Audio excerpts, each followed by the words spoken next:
Hi, I'm Kayla Buckley, and for the written assignment 2, I read the book Bone Black, Memories of Girlhood by Bell Hooks.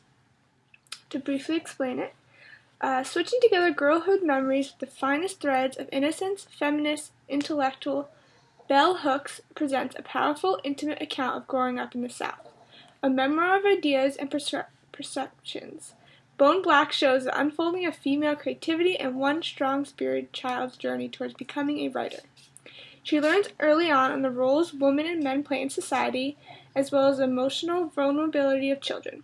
She sheds new light on a society that beholds the joy of marriage for men and condemns anything more than silence for women. In this world, too, black is a woman's color, worn when earned. Daughters and daddies are strangers under the same roof, and crying children are often given something to cry about. Hooks finds comfort in solitude, good company, and books. She also discovers in the motionless body of misunderstanding that writing is in her most vital breath. Money was definitely a part of them growing up. They were not as wealthy as the white people in their neighborhood or at all.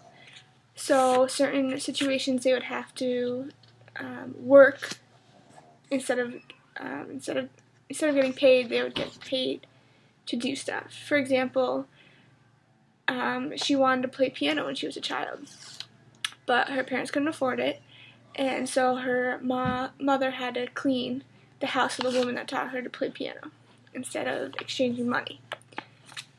And also with money that stayed up, when she was in school, she wanted to be in a school play, and for the school play, whoever raises the most money in a fundraiser, they get the better roles in the play.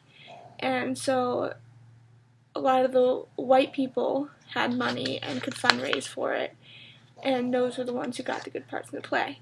So she was not able to get the good part because she didn't raise as much money as all the other children who could do it. So they didn't base off the skills for the play. They based off of who raised the most money, which wasn't fair because African Americans were raised less money than white people did, and they knew that would be the case. To continue with gender roles, the woman, the wife of the house, was supposed to do everything that the men told her to do, her husband. And so once when she was getting yelled at by her father, the wife just had to sit back and take the father's side, even though she knew that it wasn't right that what was happening. Also, for boy and girl roles, the female had to always be ready and prepared for her husband, that she would have to wait hand and foot for him. She would have to dress up and be ready for when he was ready. Many topics came up a lot from the course of this class in this book. To start off, gender roles.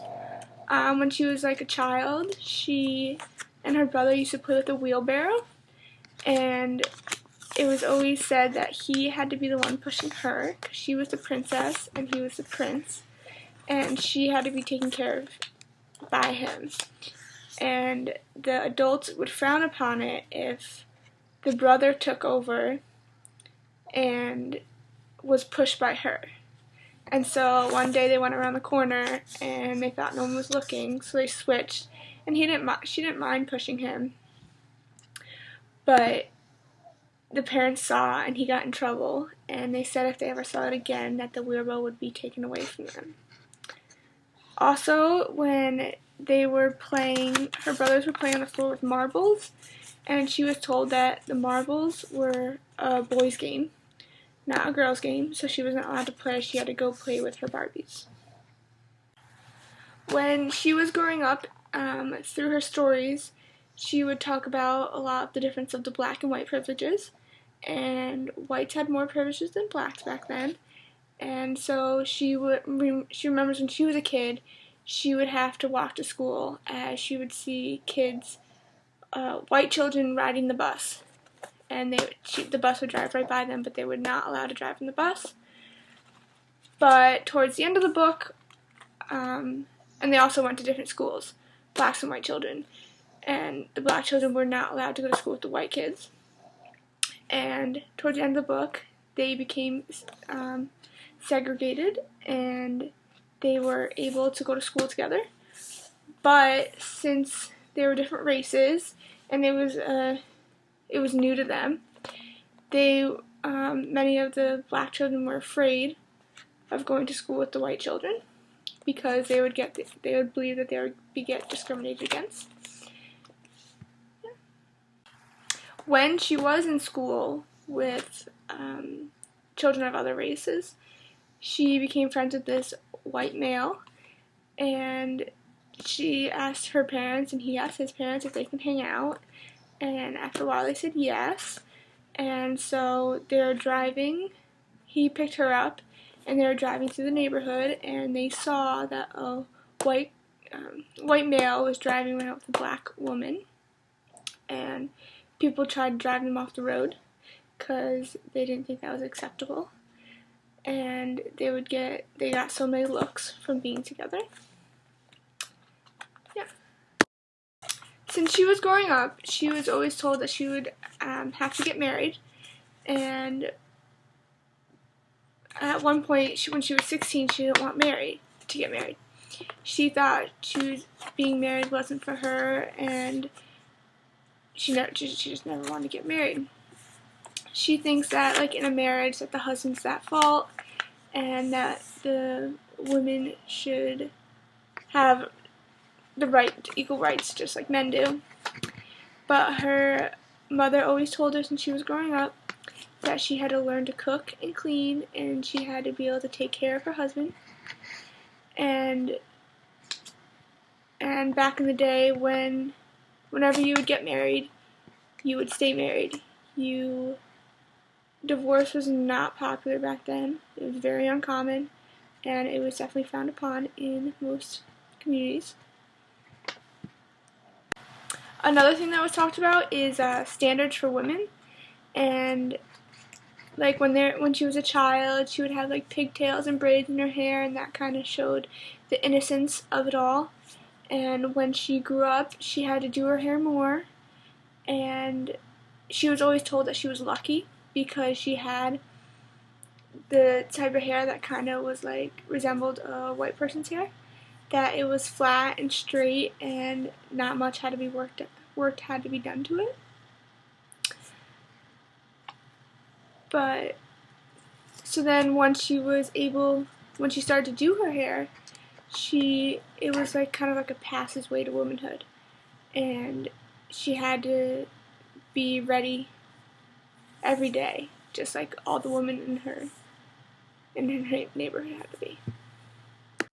According to the Webster Dictionary, prejudice is an unfair feeling or dislike for a person or group because of race, sex, religion, and some other things.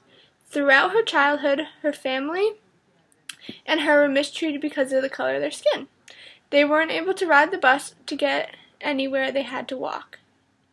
She learned about her role as a female in society, and also she knew she had to be well kept and ready for her man when he was arriving home. From this book, Bone Black, Memories of Girlhood by Bell Hooks, it shows how she grew up in a black neighborhood, and how much discrimination her and her family and people of the same race were discriminated against throughout from the 1950s when she was born till for her childhood till she went to high school.